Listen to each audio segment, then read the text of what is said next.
Los tercios españoles son, sin duda alguna, la fuerza militar más fascinante de nuestra historia y una de las más asombrosas de la historia militar universal. Durante un larguísimo periodo de tiempo, un país de demografía menesterosa y recursos limitados como España fue la potencia hegemónica en el mundo. Eso resultó posible, entre otras cosas, porque disponía de una fuerza militar absolutamente única, y no tanto por sus medios o su número como por su estilo, por su espíritu y por sus técnicas de combate. Los tercios son el núcleo de la hegemonía española en el siglo XVI y buena parte del XVII. Con razón, fascinan. Saludos amigos, bienvenidos una semana más.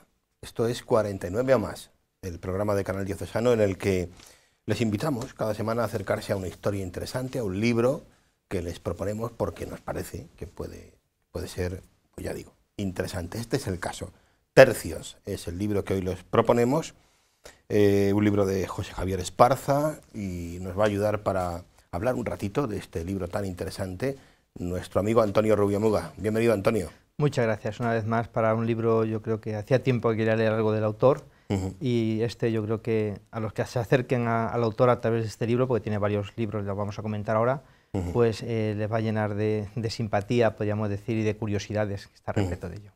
Bueno, una palabra de José Javier Esparza que quizá a muchas personas que nos están viendo les resulte un personaje conocido, ¿no? Sí, pero le presentamos un momento. Valenciano, 1963, escritor y periodista, y lleva años, apunta aquí en el libro, en el prólogo, a reconstruir la identidad española a través de su historia. Tiene una trilogía bastante, que fue la que por ahí empezó su andadura como escritor, sobre la Reconquista, Asturias, moros y cristianos, Santiago y Cierra España. También la Cruzada del Océano y la historia de la Yihad. Y también no solamente este tipo de libros históricos, o el de tercios, que nos ocupa ahora, sino también novela histórica, como sobre los primeros tiempos de la Reconquista, El caballero del jabalí blanco, El reino del norte o Demonios del mar, todos auténticos bestsellers.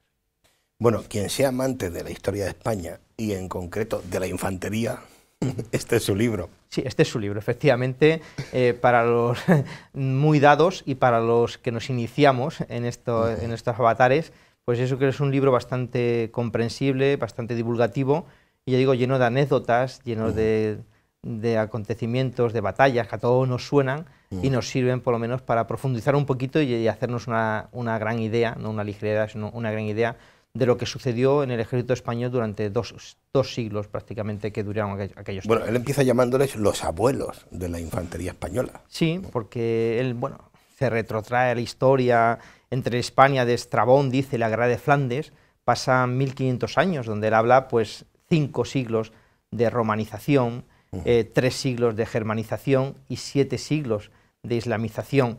Y por encima de todo ello, él dice una sola cosa: el soldado español, que es bravo, sufrido, resistente, agreste, presto a combatir a pie, pegado al suelo, fiel a su jefe.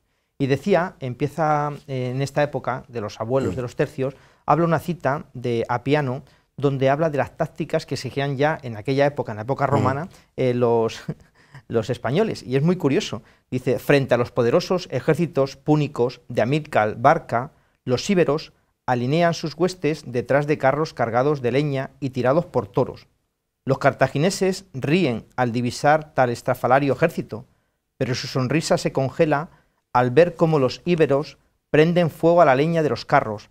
Los toros entran en pánico y salen de estampida contra los cuadros de elefantes del enemigo, y tras los toros embravecidos aparecen los guerreros íberos para entregarse a una brutal degollina de los cartagineses. Como ves ya desde el principio, esa bravura. Con esa fuerza, ¿no? Y muy pronto menciona un personaje que aquí a algunos espectadores o los que nos sigan habitualmente quizá les suene. Yo ahora no sabría decirte, si me preguntaras en qué libro nos ha aparecido, ¿no? Pero el Gran Capitán, recuerdo perfectamente que hemos hablado de él aquí en alguna ocasión ya. Gonzalo Fernández de Córdoba. Bueno, que había nacido solamente 3 años después. Y también aparece aquí en el libro. De Isabel la Católica. Entonces ya ha aparecido en ese libro seguro. Y ya dudo si cuando hablamos del Cardenal Cisneros también aparece. Creo que también. En Isabel la Católica seguro. una guerra en Nápoles. ¿Por qué hubo una guerra en Nápoles? Podríamos preguntarnos. Los reyes católicos tenían una frase, acuñaron una frase muy curiosa. Tu vecino es tu enemigo y el vecino de tu vecino, tu amigo. Tu vecino es tu enemigo y el vecino de tu vecino, tu amigo. Los franceses habían invadido Nápoles. Entonces, los reyes católicos, que entonces Nápoles era española, pues van a montar una primera guerra para Italia, para recuperar ese reino de Nápoles, y es ahí donde entra en juego Gonzalo Fernández de Córdoba, conocido por todos como el Gran Capital, que había nacido en Montilla en ese año 1453. Él había negociado las capitulaciones de la toma de Granada, de la rendición, y sus tácticas van a ser las primeras que van a suponer una ruptura, militarmente hablando, con el medievo. Él, pues, había vuelto de una primera incursión en Nápoles-Aragón, había consolidado unas revueltas que había habido en la Alpujarra, había consolidado esa reconquista de manera definitiva, y vuelve otra vez allí. Y él pone, pues, esas tácticas que va a servir como una aprisionadora frente a los franceses. Va a crear los fosos, va a empezar a utilizar empalizadas, los terraplenes, y sobre todo en esa táctica, una colocación asombrosa de la fuerza y esa muralla de fuego que van a suponer entonces los arcabuces. Y yo iba a decirte, y aparece en esta época el arcabuz, que yo no lo situaba en esta época, ¿no? Hay distintos tipos de arcabuces, por cierto, que yo no sabía que podríamos decir que hay toda una familia dentro del mundo de los arcabuces, ¿no? Quiero recordar 4,5 kilos de peso, 1,5 metros de largo, difíciles de cargar, pero poco efectivos. Pero claro, frente a lo que es las armas blancas, supuso toda una revolución. Pues va a ser aquí en esta época cuando surge, y va a ser el gran capitán, Gonzalo Fernández de Córdoba, el que va a comenzar pues su utilización. Y a partir de ahí, pues una guerra, ¿no? Una guerra que probablemente pues, a quienes sean amantes de la historia recuerdan, Pavía, sí, en concreto. Se nos ha pasado un detalle importante que hicimos mención para ello, pero también en su libro de Isabel, pero que creo que para Toledo no puede pasar desapercibido, que es la batalla de Toro, por la cual la reina Isabel la Católica logra ser realmente reina de España en esa batalla, y fruto de esa batalla es como reconocimiento a San Juan de los Reyes. Entonces, en esa batalla fue la primera que se usó, la primera vez en la historia española, la artillería en los campos de batalla, en esa primera batalla. Sí, como apuntabas, hay una primera batalla también importante que habla aquí, que es la batalla de Pavía. La Pavía, Italia continuaba siendo un laberinto de guerras. El Papa Julio II, hablamos de papas guerreros, había expulsado a toda la fuerza extranjera y se había aliado con Venecia para hacer la guerra contra Francia. Y es ahí donde, en esa alianza, va a entrar en juego la Santa Alianza, que lo llaman el emperador Maximiliano. No olvidemos. Hay que recordar que estamos en el contexto del llamado Sacro Imperio. Sí, que era como el brazo militar de la Iglesia, ese Sacro Imperio, al cual solamente podía ser emperador, título que venía de Carlomagno, de comienzo del siglo IX, y solamente podían gozar de este título aquellos que tenían derechos de sangre. Y es ahí, pues, en esa gran batalla, en esa primera batalla, donde pues, nos aliamos con el Papa y se logra esa batalla en Pavía, poniendo ya una vez más de manifiesto la superioridad de esos tercios españoles en el resto de Europa. Bien, y luego hay un momento en el libro muy interesante, que es cuando el autor se entretiene a explicar qué es un tercio. Sí, claro. ¿Y de dónde viene esto de lo de tercios? Sí, él lo define así, dice, unidad administrativa, una especie de Estado Mayor, con un mando otorgado por el rey que tiene bajo su responsabilidad a una serie de correnerías, cada una formada por 12 compañías, y la creación del tercio era evitar la dispersión, incorpora infantería, caballería, artillería, además de policía militar, correo, abastecimiento, justicia, alojamiento, aparece en el siglo XVI. Estamos aquí hablando de un ejército un tanto sui generis. No eran todavía ejércitos de la corona propiamente dicho, sino que eran ejércitos amparados por la corona, pero que no era un ejército, podríamos decir, como profesional, en el sentido de que dependían directamente. Estamos hablando del poder de los nobles, todavía era muy fuerte en aquella época. Entonces, como una especie de simbiosis, podríamos decir, de unión de ambos dos poderes, surgen estos tercios. Más, sobre todo, lo repite varias veces en el libro, como una unidad administrativa, especie de Estado Mayor, que va donde se le necesita. Bueno, y un personaje, hemos hablado, dentro de los tercios, hay varios personajes, digamos, de estos relevantes o conocidos. Tú ya hemos hecho mención al Gran Capitán, y hay otro momento en el que se hace mención a los Pizarro. Sí. en el libro. ¿Cómo es el soldado de los tercios? Y él dice, pone un ejemplo de soldado de campo que es Gonzalo Pizarro Rodríguez de Aguilar, nacido aproximadamente en el año 1446. Es un hidalgo que había peleado en Granada, que tuvo el título de alférez y en el año 1497 aparece como alabardero del Papa y luego como capitán, que le nombra el rey. Nombrar capitán es algo que se atribuía solamente el rey, que es algo que estaba perfectamente regulado. Y recluta a sus propios soldados. El capitán de un tercio tiene que ser soldados como mínimo de 20 años y que no tuvieran antecedentes penales. Pues los pizarros lucharon aquí en España, lucharon en Italia, buscaban la gloria, porque la paga que tenían un soldado era muy poquita. Ellos hablaban de la democracia de la guerra, donde la guerra nos iguala absolutamente a todos, donde hay posibilidad de ascenso dependiendo de tus méritos, donde la disciplina es severa, pero dice del individuo hacia sí mismo. No tenía que jurar por el rey, porque eso ya se suponía que venía de casa, venía ya de serie. Y donde pues tenía un espíritu de cuerpo, un espíritu de mantener unida a la gente. Ahí Marcos de Isaba, 40 años luchando, va a definir, y que combatió en Lepanto, lo vamos a verlo en un momentito, cuál era el espíritu del soldado de los tercios. Dice, obediencia, oficio de las armas es el más honroso, cristiandad heredada, que debe ser guardada y conservada, defender la fe católica y guardar sus preceptos, y guardar y conservar los reinos y las provincias de su rey. Esos eran como los 5 puntos ideales del soldado de los tercios. Bien. Un episodio muy interesante que aparece en el libro, en este punto, y que está reflejado en cantidad de cuadros. Probablemente muchas de las personas que nos ven, a poco que sean amantes de, pues eso, del mundo del arte, quien nos recuerda el saqueo de Roma, sí, ¿no? Y es que aparece en el libro esta historia, ¿no? La del saqueo de Roma. Los Médicis, Clemente VII era el Papa en aquella época, cometió un error. Y un error que es apoyar a los franceses para echar a los españoles de Italia.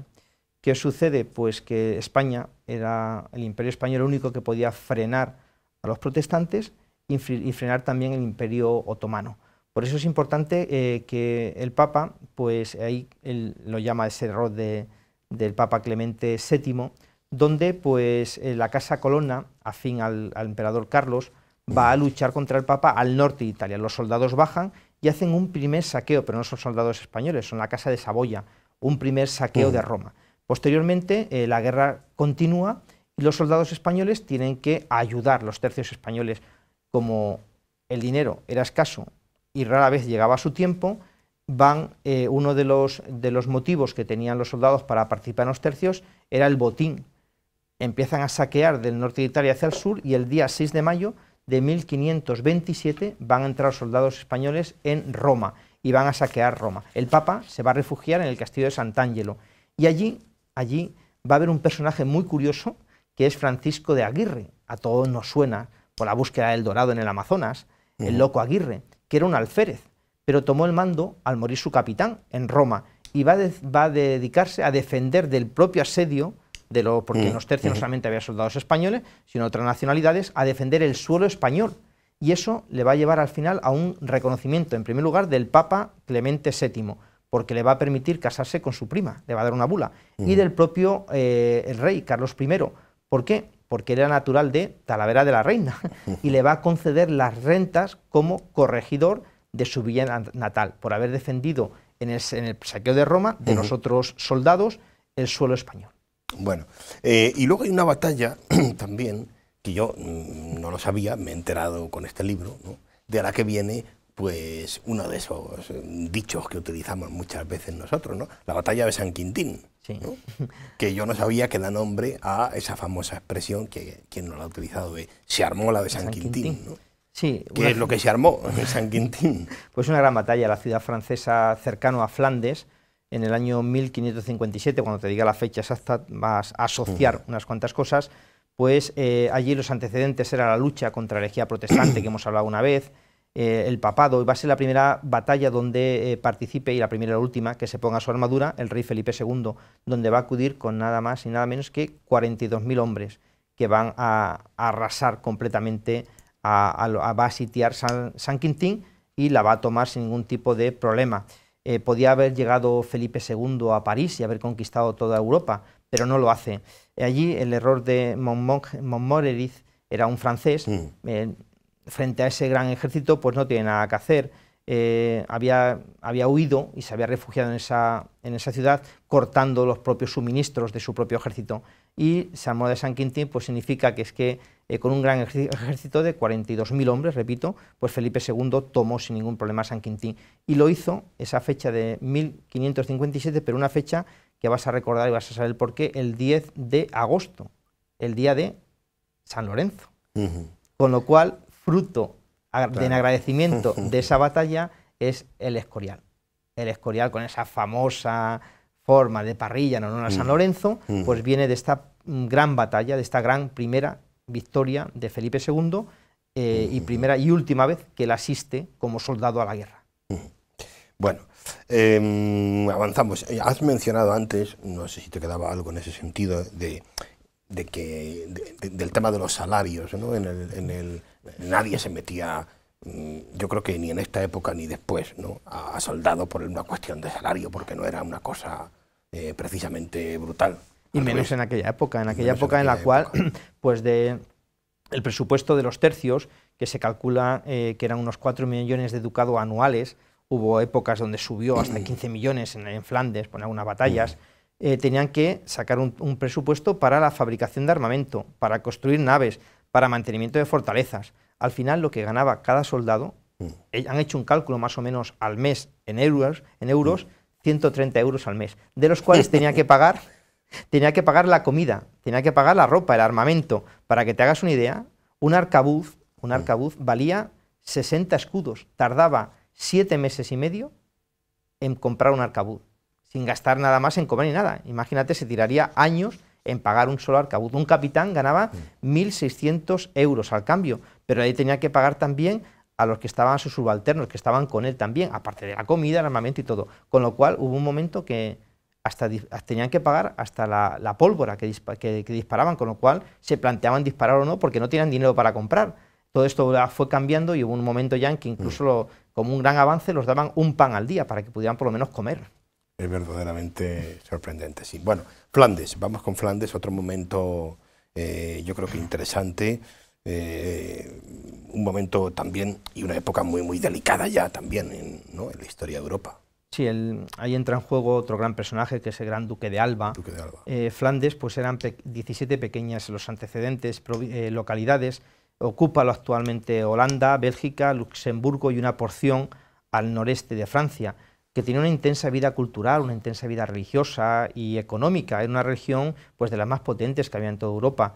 Entonces, el protestantismo estaba pues bastante actuando en aquella época, podríamos decir, y hay una primera rebelión en el año 1556 que lo llaman la rebelión de los iconoclastas.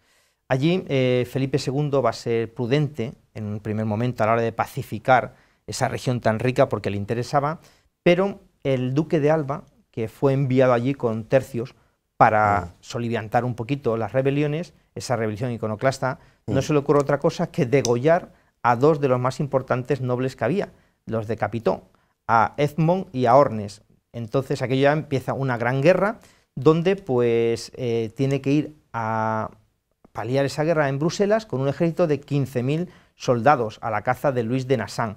Al final pues le vence de una manera rápida, podríamos decir, pero nunca se iba a imaginar que aquello que había empezado con la degollación de aquellos dos nobles iba a suponer una guerra que duraría casi 100 años, la guerra de Flandes. Increíble.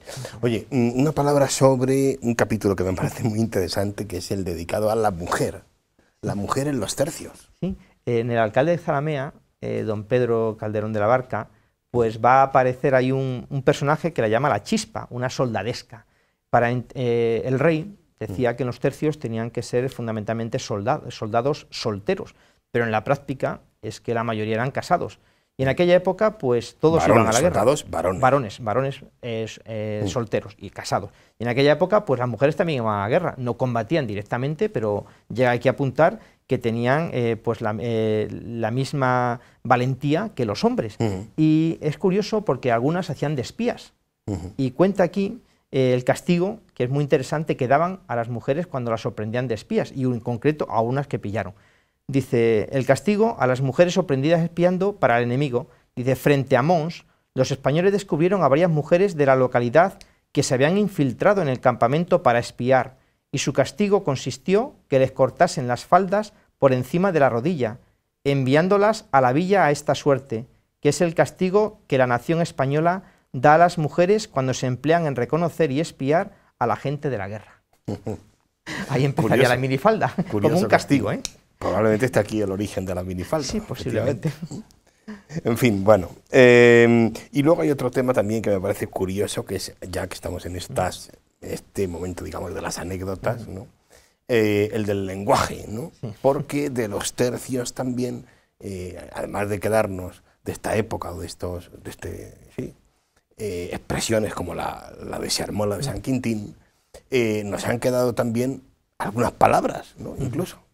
Hay una expresión muy curiosa que es vete a la porra. Sí. La porra era un vez palo. Todos hemos mandado a alguien a la porra. Sí, un garrote de grandes dimensiones que tenía el sargento mayor de cada tercio. Y para dirigir la tropa, cuando llegaban a un lugar donde se iban a quedar bastante tiempo, clavaba ese palo en el suelo y allí acudían alrededor suyo la guardia para que estuvieran allí alrededor los soldados que habían sido arrestados. Con lo cual, la expresión vete a la porra es sinónimo de arresto o de castigo. Efectivamente. Esa es una expresión y luego hay otra más. Esto es una bicoca. Esto es una bicoca. Efectivamente, la batalla de Bicoca, que fue en abril del año 1522, cerca de Monza, en el Milanesado, al norte de Italia. Entonces, los mercenarios suizos lucharon contra los tercios españoles. Se calcula, algunos hablan de 3.000 bajas por parte del ejército de Francia. Y 3.000 y algunos hasta de 7.000. Y por parte del ejército español, una sola baja que fue a consecuencia de la coz de una mula. 3.000 como mínimo frente a un herido por la coz de una mula. Con lo cual esto es una bicoca, significa pues algo que sostiene sin gran esfuerzo. Realmente. Bueno, no tenemos casi tiempo, Antonio. Y bueno, pues hay 2 capítulos que tú los administras como quieras, pero está Lepanto, la batalla de Lepanto rápidamente. Y luego hay que decir una palabra de los tercios en América. Sí. El 7 de octubre del año 1571, en el Golfo de Lepanto, se libró la mayor batalla naval que había habido hasta la historia, donde estaba dirigida por el hermanastro de Felipe II, don Juan de Austria, que tenía solamente 26 años. Acudieron, en datos, para que nos hagamos una idea, 231 barcos, 50.000 marineros y 30.000 soldados. Fue la mayor batalla contra el turco. Estuvieron guerreando y al final Ali Pachá, el turco, fue decapitado, puesta en una pica a su cabeza, y eso sirvió para que al ver su muerte los turcos a su jefe muerto retrocedieran. En esa batalla fue la famosa herida de Miguel de Cervantes que participó, que le dejó manco. Y el único tercio que ha habido en toda América fue el tercio de Arauco en Chile. Cuando se crean los tercios, prácticamente América ya estaba conquistada. Núñez de Balboa en el año 1530 pues ya había descubierto el Pacífico, Hernán Cortés ya había conquistado México y Pizarro en aquella época pues ya estaba al frente del Imperio Inca prácticamente. Entonces la conquista de América se hizo por iniciativas privadas, con respaldo de la corona, pero iniciativas privadas. Lo que sucede que Valdivia y Aguirre, el que hemos hablado antes cuando el sitio de Roma, cuando el saqueo, pues a partir del año 1540 van a conquistar el pueblo mapuche, que era el pueblo más belicoso en Chile de toda América, el pueblo mapuche. Este pueblo, para que nos hagamos una idea, sigue en rebeliones hasta el siglo XIX, hasta la independencia. Y tiene que ser pues Alonso de Rivera, el gobernador de Chile, a comienzos del siglo XVII, cuando llega allí y se encuentra con un ejército de 1.200 hombres nada más, y pide al rey la capacidad de formar con ese ejército un tercio al estilo español. ¿De acuerdo? Entonces el rey español se lo permite, y en el año 1604, a comienzos del siglo XVII, va a lograr pues crear un ejército profesional de tercios, convirtiendo a aquellos soldados pues recuperando la disciplina, en talleres para realizar armas, estableció un sistema de financiación para ellos y de abastecimiento, con lo cual el único tercio que ha habido en toda América fue el de Arauco en Chile. El de Arauco en Chile. Eso nos sirve para terminar, si te parece. Bueno, termino como empezaba. Quienes sean amantes de la historia de España y en concreto de este ámbito y de este mundo de lo militar y de la infantería, pues creo que este es su libro, Tercios, de José Javier Esparza. Terminamos con una lectura que él escoge como siempre, Antonio. La lectura está encuadrada en el capítulo de la Guerra de Flandes, cuando decíamos que llegado el duque de Alba, decapitó a esos dos nobles, al contrario de que Felipe había sido bastante prudente. Cuando el duque de Alba pasó a Flandes a causa de las guerras civiles promovidas por los mendigos, no quiso servirse de otra infantería que la española. Pero ¿qué infantería? Una de las más excelentes que jamás se hayan puesto en campaña, porque eligió entre todos los tercios de Lombardía, Nápoles, Sicilia y Cerdeña, y con esta selección formó un cuerpo de hasta 10.000 soldados, magnífico y bien provisto, sin la menor tacha en las armas, ni en el alarde del vestuario, ni en la calidad y virtud de los hombres, y tampoco en el abastecimiento de víveres o en las pagas, y hasta sus cortesanas, que en su ornato parecían princesas. En suma, nada le faltaba, y al pasar cerca de la frontera de Francia por Lorena, los caminos se abarquillaban, por así decir, de la gente que fue a contemplarlos. Preguntados por qué el duque no había querido otra infantería, fuera italiana o alemana, algunos respondieron, porque conoce bien que con singular valor de nosotros, españoles, ha de alcanzar en esta guerra el clarísimo nombre de gran capitán, más que ningún otro que nunca fue. Y en verdad, con solo sus armas, hizo temblar a todo aquel país, remitiéndolo a su anterior lealtad.